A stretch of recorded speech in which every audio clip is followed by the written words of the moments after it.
Welcome in, guys, to 410 Sports Talk. I'm Glenn Martin here with my co-host James Haskell. And good news, there will be no work stoppage. The CBA has been agreed upon by the Players Association.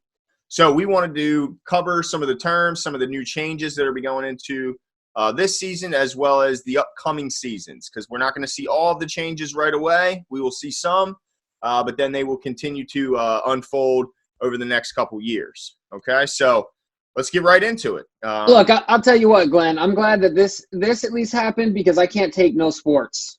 All right, the idea of a work stoppage with coronavirus hot and heavy right now was not exciting for me. Yeah, what if the coronavirus concerns went away and then we ended up getting a work stoppage for the CBA? That would just be the worst. So let's hope that this is all figured out by the time training camp and the offseason programs begin because, yes, this is terrible. It's all I do is watch sports. I don't know what to do anymore with myself. I mean, it's unbelievable. Everybody tells me all these TV shows. I go, guys, I'm not a TV show watcher, but I might have to start. Although I will say I'm kind of into this new show called Dave with rapper Little Dicky. But you know, I like how you said Little Dicky instead of Lil Dicky. Oh, yeah, I'm not cool enough. Yeah, you got to have a certain level of coolness, and I haven't reached that level yet. But on FX, it is cool. It's funny. Check it out. But anyway. I just did a free ad for Dave. All right, so with the new CBA, the Players Association reps voted for it 17-14, and also nearly 2,000 of the 2,000 NFL players voted as well, with 1,019 voting yes and 959 voting no. So certainly was not a unanimous decision, but ultimately they did agree to the changes. And so, yeah, let's get into some of them changes there, Jimbo. Yeah, I think some of the highlights to me that are most important, first and foremost, the two that will affect the season and the postseason, one being the 17th regular season game, which will be added sometime in the next 4 years, but we're not sure exactly when it's going to happen. It definitely won't be in the 2020 season, but is definitely something interesting. The first thing that comes to my mind would be like the record books, all right, and how that will affect the record books. But that's one. And the other one, of course, is, which I'm in favor of, I'm really excited about, the playoffs will be expanded to 7 teams in each conference with only one team, the number 1 seed, of course, in each conference receiving a first-round bye starting the season. So let's talk about these two things and start with the first one. Like I said, Glenn, my opinion, the first thing that came to my mind was the record books and how that's a little unfair to the guys that are in the past. The game is already changing to where stats are inflating. And now you add a 17th game, and it's like, meh. And then just really quickly as an aside, to go along with that, of course, they are adding 2 additional players to the active roster, as well as some additional players to the practice squad and things like that. So I think they did that to mitigate at least in the players' minds, the idea of, additional injury and wear and tear on the body. But my question to you is, what comes to your mind? Are you for it or are you against the 17th game? Right now, I'm against it. Tell me how you're feeling about it. Yeah, I'm kind of like you. I'm not thrilled because it does skew all the records that we've been looking up. We have to remember that this isn't the first time they expanded the schedule. I mean, we used to play a 14-game schedule I think before me and you were born, but we've had the same 16-game schedule for decades now. So certainly all the record books, like you said, especially the passing records, they're going to be beaten. I mean, by that extra game, that's an extra 300 yards you could pass for, an extra 4 touchdowns you could throw for. So it definitely changes all the records, and I think that's the big thing. But other than that, it is 1 extra week of football. So that's not a bad thing for guys like me and you who absolutely love football. But do you worry about it getting cheapened at some point? Do you know what I mean? Well, I don't think we've reached that level, but is where does it stop? Once you open that box, in 10 years, is it going to go to 18? Because that's what they originally wanted. They wanted to originally add 2 extra games and make it an 18-game schedule. And I think they got a sense from the players that was not going to happen. So they settled for the 1-game increase and eliminating 2 of the 4 preseason games, which is its own thing. We talked to Tavon last week about the the lessened preseason game and how that affects those fringe players, those undrafted guys, those guys that are maybe the last guy to try and make the team, because, not only are you having 2 less games, but those preseason games, first and foremost, are to prepare the starters for the regular season. So now they're going to have to play a whole lot more. They're going to at least have to play, I would say, first quarter to first half in that first game, and then probably into the third quarter in the second game, unless you just want to start the regular season totally unprepared.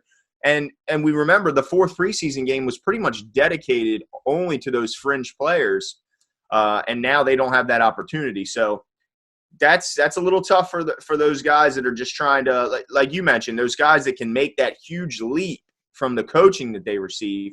We might not see those guys get that opportunity. Yeah, and it's crazy because even if you think about some of the perennial superstars in our league, look, Tom Brady himself was probably considered a fringe player for how many years before he was a starter? Yeah. So I know that that's an extreme example. There are a number of them. Of course, in our own camp, Marshall Yanda, who was not a 6th-round pick, but a guy that definitely benefited and progressed from those extra reps and that time to play and things like that. Yeah, it's going to make it really interesting. Yeah, I mean, like Tony Jefferson. He was an undrafted guy, and look what he turned his career into. Was one of the higher paid safeties a few years ago when he joined the Ravens. So, no, you're absolutely right. Players like that could not get the opportunity. But other than that, it is one extra week of football for us, and 2 less games that the average fan has to pay for their season tickets to watch really an exhibition game with a bunch of guys who probably won't make the league. So, in that sense, it is good. But, and I'll tell you what, if I was the players, once again, I'm no arbitrator, no lawyer, but I would have been heavily in favor of the extra playoff game because it increases your chances of making the playoffs, right? That's what everyone plays for. Everyone plays to make the playoffs and have a chance to get to the Super Bowl. And I would have leveraged that to the owners and said, look, if we keep it 16, we're all in on this extra playoff game. Right. Anyway, but that's the way I would have tried to position it. And who knows, maybe they did, but I'm heavily in favor of it. I'm really excited about it. And it's not just more football like you and I talked about, but it's more, to me, high quality, high stakes football. When you think about why I think football is so fun is because every play matters. Yeah. It's not an 82 game season. It's not a 100 million game season like baseball. Every single play matters. And in the playoffs, it's heightened even more to where you're sitting on the edge of your seat every single play. So I'm excited to get more of that football.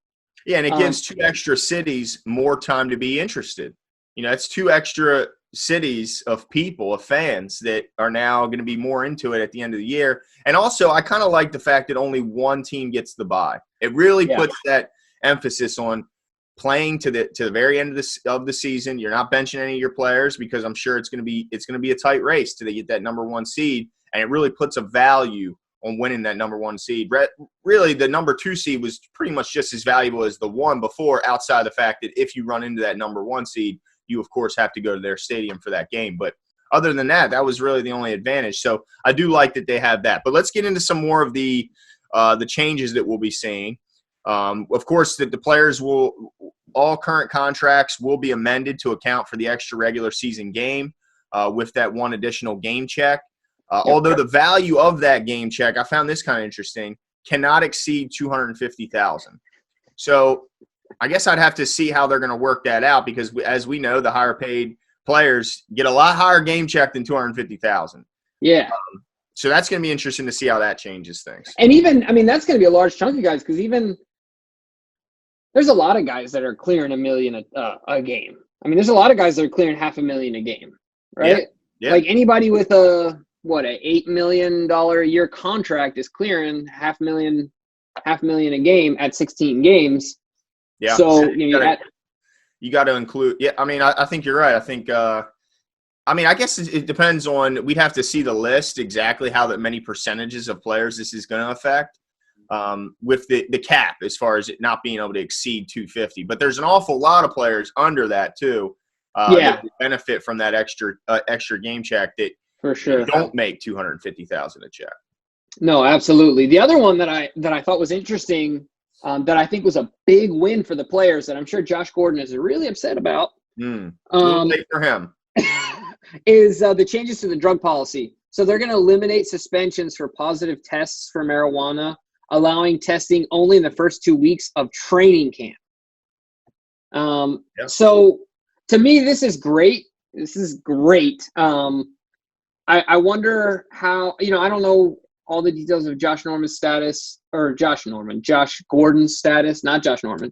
I won't do that to him. But I wonder if this will, I'd like to know what you think. If he ever gets to the point where he's able to play again, will this increase the interest that teams have in Josh Gordon? I mean, we've seen when he's on the field. Yeah. The guy still has it, right? Like, he made big plays in a short time in Seattle, made big plays in New England. The guy's got all the talent in the world.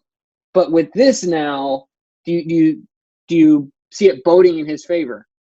Well, I think Josh Norman had more problems than just the marijuana.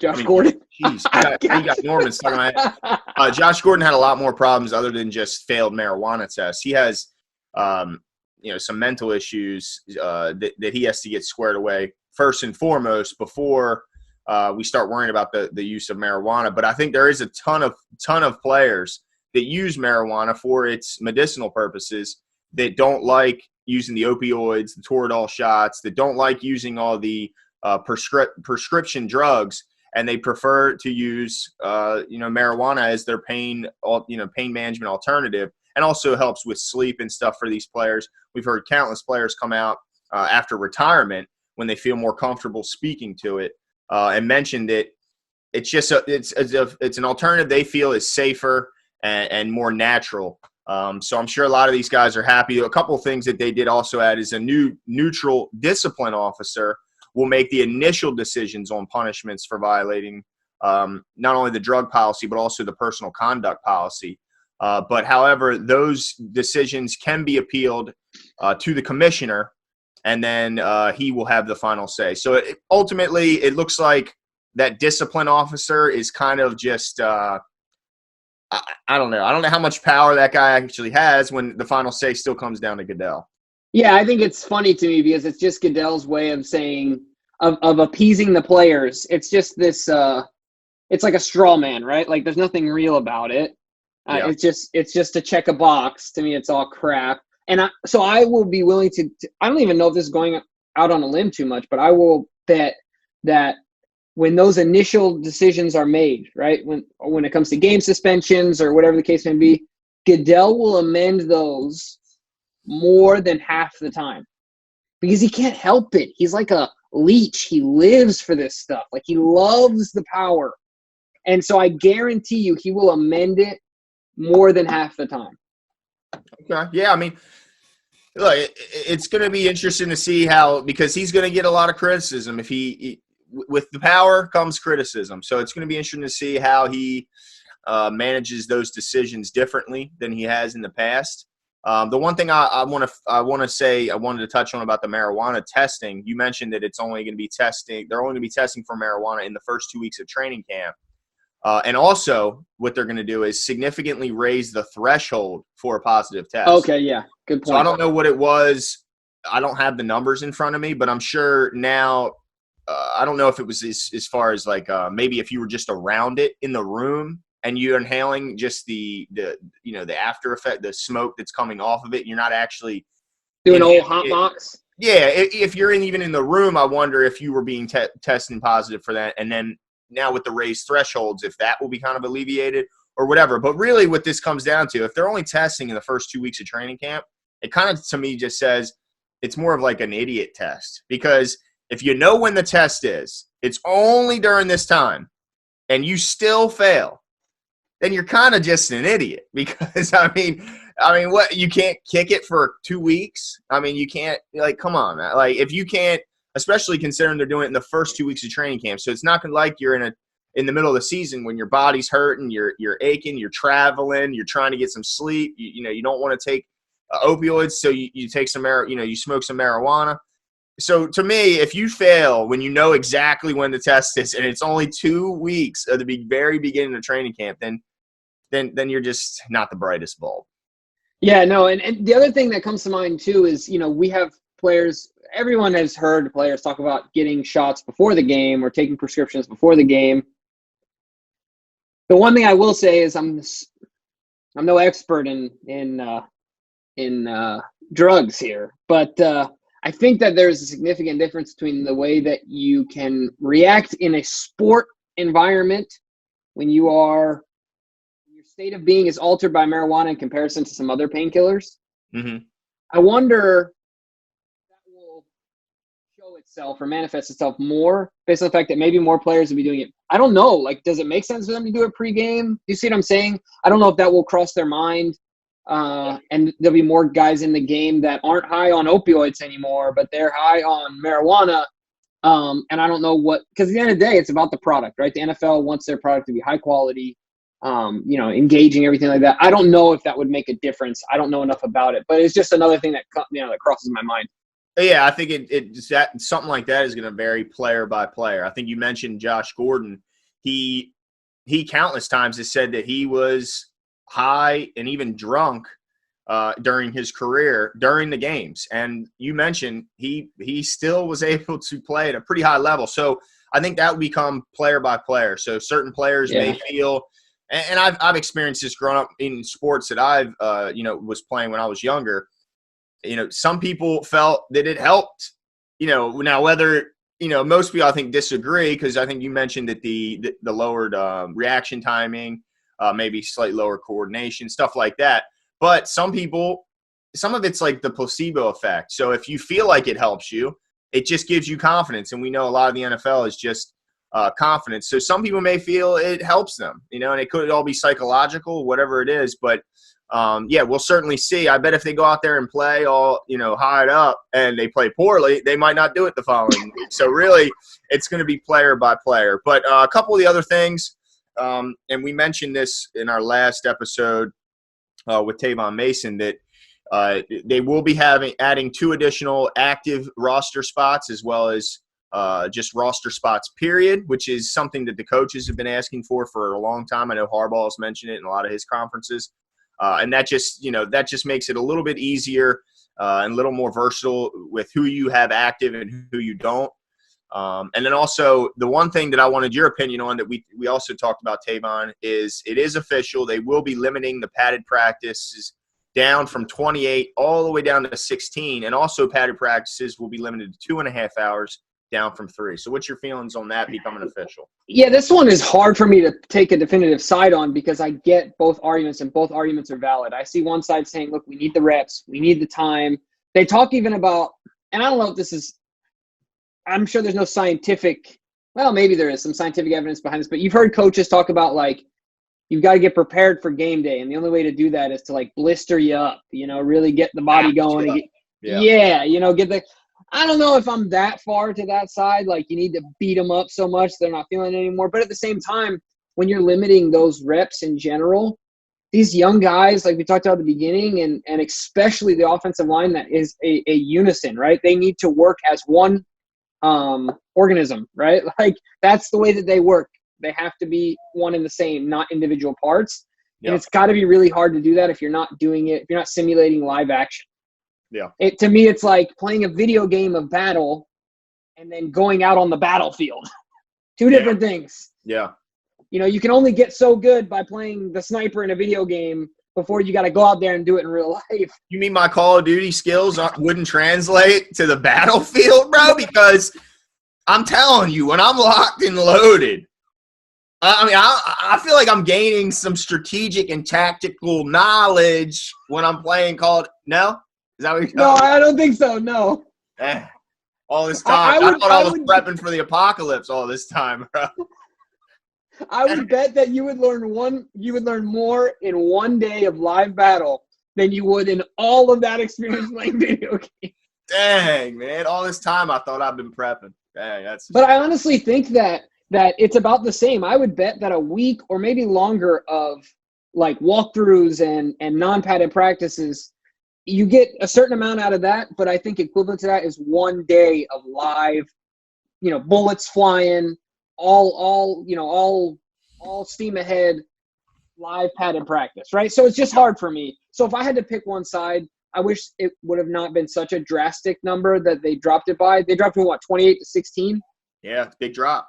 Like it could have been nice if they went down to 20. Oh, it darn near cut it in half. Right. So what's your take on it? I'm Well, not I kind necessarily in of favor of it. I tend to agree with you because I think what we see, every year in the draft, especially now more increasingly, with the colleges moving to these high-powered, air attack offenses, we keep hearing that college is not preparing offensive linemen in particular for the style of play that they're going to see when they get to the NFL.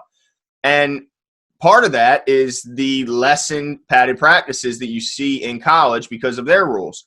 Well, now the padded practices are pretty much equal to college. So they're going to see a lot less. So if the offensive linemen aren't being developed in college because of the less practice time that you get, and now we're lessening the practice time they get in the NFL, what we're going to see is a lesser quality of offensive lines across the league. So it will be at least equal for each team. It's not like one team will have the advantage over any other, but we will see a decreased level of talent and play on the offensive line first and foremost, because like you said, they have to work together. They have to be a cohesive unit rather than just one guy. It just doesn't work like that. The communication, they have to gel.